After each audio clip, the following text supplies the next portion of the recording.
Hi friends, இன்றைக்கி நம்ம வெண்டைக்காய் மோர் குழம்பு எப்படி பண்ணலான்னு பார்க்கலாம் வாங்க. அதுக்காக ஒரு கைப்பிடி தேங்காய், 2 பச்சை மிளகாய், சீரகம், 1/4 மணி நேரம் ஊற வச்ச துவரம்பருப்பு ஆட் பண்ணி நல்லா அரைச்சி எடுத்துக்கலாம்.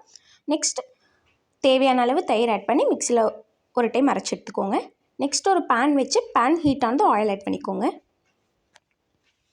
ஆயில் ஹீட் ஆனதும் நம்ம கட் பண்ணி வச்சுருந்த வெண்டைக்காய் ஆட் பண்ணி நல்லா வதக்கி விட்டுக்கோங்க.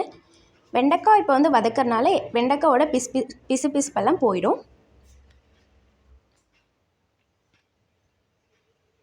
நெக்ஸ்ட் வேறு ஒரு பிளேட்க்கு மாற்றிட்டு அதே பேனில் இன்னி கொஞ்சம் ஆயில் ஆட் பண்ணிக்கோங்க. ஆயில் ஹீட் ஆனதும் கடுகு, வெந்தயம், கருவேப்பில், காரத்துக்கு ஏற்ற மாதிரி வரமிளகாய் ஆட் பண்ணி நல்லா மிக்ஸ் பண்ணி விட்டுக்கோங்க. ஆல்ரெடி ஃப்ரை பண்ணி வச்சுருந்த வெண்டைக்காய் இதில் ஆட் பண்ணிக்கோங்க. தேங்காய் பேஸ்ட் ஆட் பண்ணிவிட்டு தேங்காயோட பச்சை வாசனை போகிற வரையும் நல்லா கொதிக்க விட்டுக்கலாம்.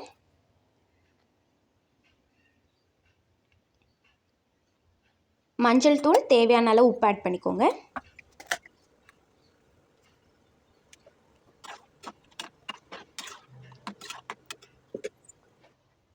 நல்லா கொதியும் வந்துடுச்சு, வெண்டைக்காயும் உங்களுக்கு வந்து வெந்திருக்கும். இந்த டைமில் நம்ம தயிர் வந்து மிக்சியில் அரைச்சிருப்போம்ல, அதை ஆட் பண்ணி மிக்ஸ் பண்ணி விட்டுக்கோங்க. மோர் ஆக்கியிருப்போம். மோர் வந்து ரொம்ப கொதிக்கக்கூடாது. கொத்தமல்லி போட்டு ஆஃப் பண்ணிக்கோங்க.